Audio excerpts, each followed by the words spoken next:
training camp news coming at you today from Raiders Report host Mitchell Ranzin. Today's show sponsored by Kanzuri. If you're looking for some height-boosting shoes, some that's going to give you an extra 2.8 inches, I got the perfect thing for you. You can find the link down in the comments and in the description at kanzuri.com/chat.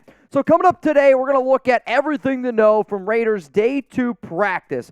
And I really want to focus a lot on Jimmy Garoppolo. I want to focus on Marcus Peters because those are probably the top two names that I'm getting questions about. And then near the end of the vid, I'll tell you some players that maybe are a little bit under the radar that stood out today at practice. Now, if you don't already know, there are 3 free ways to support the show. Like the video, comment, share your thoughts down below, and then if you could, subscribe to the show. If you haven't already subscribed, what are you waiting for? Raiders news videos every single day. That's 100% for free. So players that did not practice on Thursday are the exact same names that did not participate in practice yesterday. Farrell Jr., he got sent to the NFI list, dealing with an injury. Byron Young, Tyree Wilson, Nate Hobbs still dealing with that eye injury since he got hit with the softball over the weekend of the celebrity softball game. And then Josh Jacobs, he's obviously not reporting because he is still yet to sign that franchise tag. So for other news out there, and I 100% agree with this, early on in training camp, I don't add so much weight to everything going on because the pads aren't on yet, right? Like, right now this is like the NFL combine of practice. It's cool. You can watch players out there, but the real pads are not on. And the pads, they're going to be coming on Tuesday, August 1st. So once that date hits, that's when a lot of the new reports, that's when a lot of the new news comes out that I think that it should weigh more than what you're hearing right now. Let's talk a little bit about Marcus Peters and what happened today around him. Patrick Graham has continued to talk about that he wants players who force turnovers, and he wants players that when the opportunity is there, that they're able to take advantage of it. I mean, if that doesn't scream out Peters, and if that doesn't scream out everything that we've been saying on this show and a lot of other shows out there, that the biggest reason why Peters was brought in here is, yes, to be that veteran presence, but it's because this Raiders defense right now has a certain mindset that they need to be able to force turnovers, and Peters is going to help you do that. Chandler Jones talked about how impressed he's been with Peters, not only on the field, but really off the field. And he's showing that great leadership. He's showing the fact that, hey, he can rally a young group of people to have that one common goal. And I think my favorite thing that Peters did today, and if you guys haven't already, show some love to Marcus on social media. He asked Charles Woodson, can I wear number 24? Woodson gave him the blessing. I mean, if that's not a Raider, I don't know what is. Since we're talking about Peters right now, how many interceptions will the veteran corner have this upcoming season for the Silver and Black? Remember earlier in the show, I said comment, share your thoughts. This is your opportunity to do that. So let me know how many interceptions Marcus Peters is going to have this upcoming year. My prediction, 2 interceptions for Peters. I do think that he's going to make an impact, right? I don't think that you're going to get the 3, 4, 5 INT type of seasons. You could get to that number, but I don't think it really matters so much of what Peters does. It matters more of how much pressure Max Crosby gets, how much pressure Tyree Wilson gets, how much pressure the defensive tackles get up the middle, and how much pressure a guy like Chandler Jones is getting, which is the next player that we're going to be talking about here on today's show. I look at Jones, and the updates that I'm getting on him are he looks quicker, he looks like the first step is there, and he looks a lot thinner. When the Raiders went out and they drafted Tyree Wilson at number 7, I know there was a lot of people that thought, well, wait a minute, why would you draft him and have Chandler Jones? How are you going to play them both on the field? Jones is going to play a little bit of outside linebacker. The old school days when he was actually a member of the New England Patriots, he did. He played outside linebacker. So I feel like one of the reasons why he dropped down in weight is to have that ability to play at a linebacker, stand-up linebacker, and also be able to put his hand in the dirt. But Chandler Jones is looking a lot thinner, and I like to see it. Coming up next here on the show, what about Jimmy Garoppolo? The Day 2 analysis around the Raiders quarterback because, well, when you move on from Derek Carr, the concentration is going to be on Jimmy G, and there's No surprise about that. I bet you Jimmy G would look really good in these Kanzuri shoes, Chugs. And if you think that you would look good as well, go to Kanzuri.com/chat. 15% off. Link's going to be available for you guys down in the comments and in the description. The Raiders Report, shout out to Kanzuri for sponsoring the show. And guys, have you ever wished that, I don't know, you were a little bit taller? Well, if that's you, I got you covered with Kanzuri. Kanzuri makes shoes that make you up to 2.8 inches taller without anyone knowing. Look, girls get heels. Why can't men get a boost in confidence too? Kanzuri shoes are not only height boosting, but also stylish and comfortable. They're not grandpa's Velcro shoes, but fashionable shoes that can receive compliments, even without the height increase. The height insoles are integrated into the shoes, making it the ultimate height hack. For a limited time, only our listeners get an extra 15% off your order at Kanzuri.com/chat. The site is already 30% off, and with our link, you get an extra 15%, so y'all can do the math. That's 45% off your entire order. Support our show and check them out at Konzuri.com/chat. Life's short, but hey, you don't got to be. It's time to level up the playing field, fellas. Kanzuri is an absolute game changer when it comes to your dating life. Speaking of the dating life, I know there's one player that probably has no trouble with that, and that's Garoppolo. So let's talk about him and our day 2 coverage here from training camp. He's already showing the knowledge of the system. There were multiple Raiders players today that spoke about, yeah, Garoppolo looks like that he's been in this system before. He's showing the fact that he's a leader. I love the quote that Crosby had on him on Wednesday, just basically saying, he was talking shit to me. He called him a dog, and I want a quarterback that's a dog, right? Like, does Garoppolo have his limitations in terms of his athletic ability? Yes. His record, though, is 40-17 overall as a QB. Like, are all those wins because of him? No. He's had a great defense. He's had a great coaching staff. He's had a great running game, a lot of talent around him.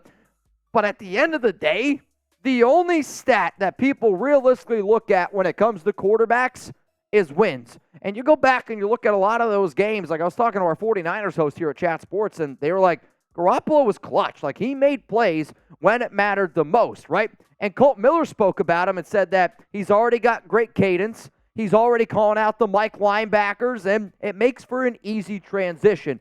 Anytime you go from a quarterback like DC, who's been with this organization since 2014 and is a fan favorite, still, you need to be able to have that easy transition. So when I was doing my wing eating contest against Miller and against Illuminor, I asked Kolton, like, what's the biggest thing that you were worried about in terms from going from DC to Garoppolo?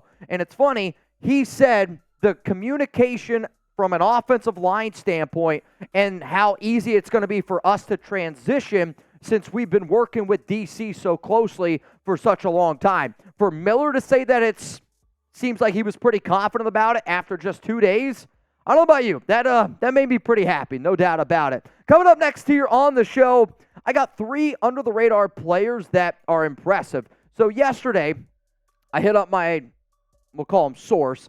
Today, I hit up my source, and I go, all right, man, do not give me Davante Adams again. I said, who's, somebody that was surprising you on the offensive side, defensive side of the football? He gave me Davante Adams. I go, don't do that.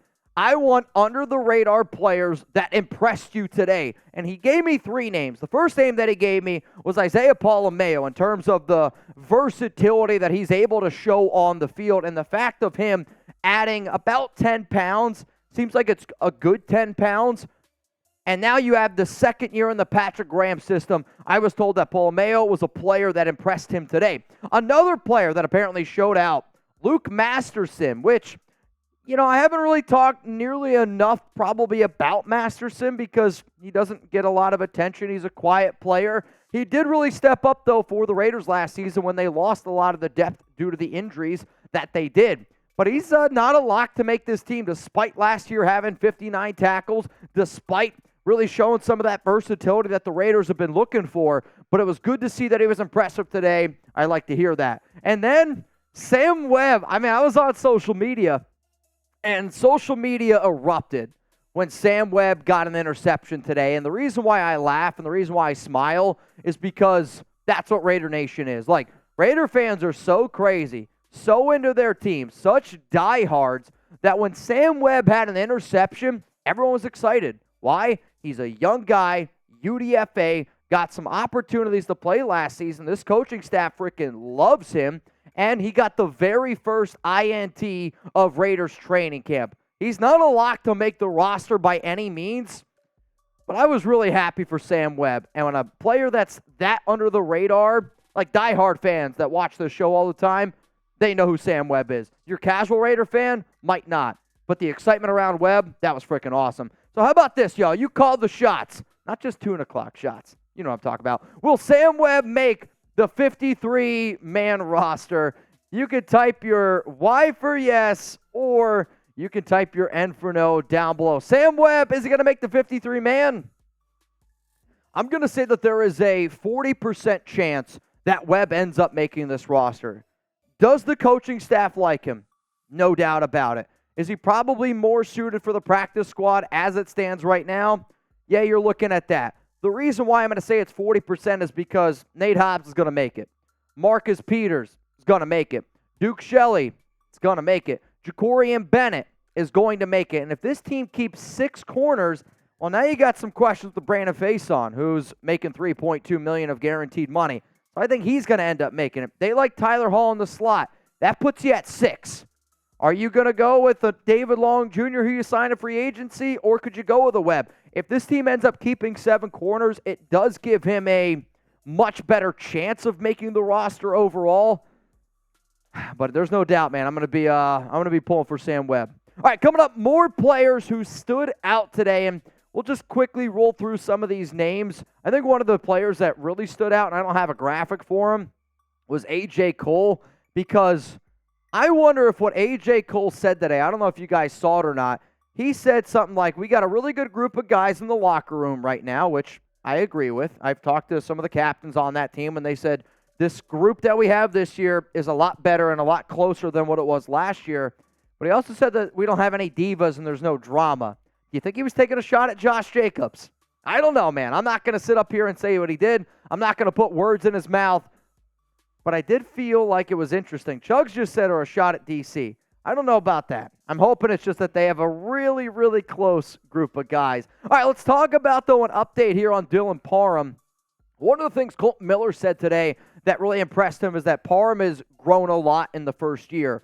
When the Raiders drafted him out of Memphis, I was excited because I knew that he had a lot of versatility. I knew that he could play left guard, right guard, center. You could bounce him all over the place. Hell, he even played right tackle at Memphis. But the reason why I was so excited is because when you watch him play, his ability to quickly pick up what the play is right away, that's a lot of times the most important thing that an offensive lineman can do. So for Miller to say that he looks like he's just continuing to pick it up and that he's growing a lot makes me confident in believing that Parham is going to be a Pro Bowl level offensive lineman, which when he was drafted was something that I stated. Another player that got some compliments today from Kolton Miller was McClendon Curtis and the UDFA. This is a cool one to me.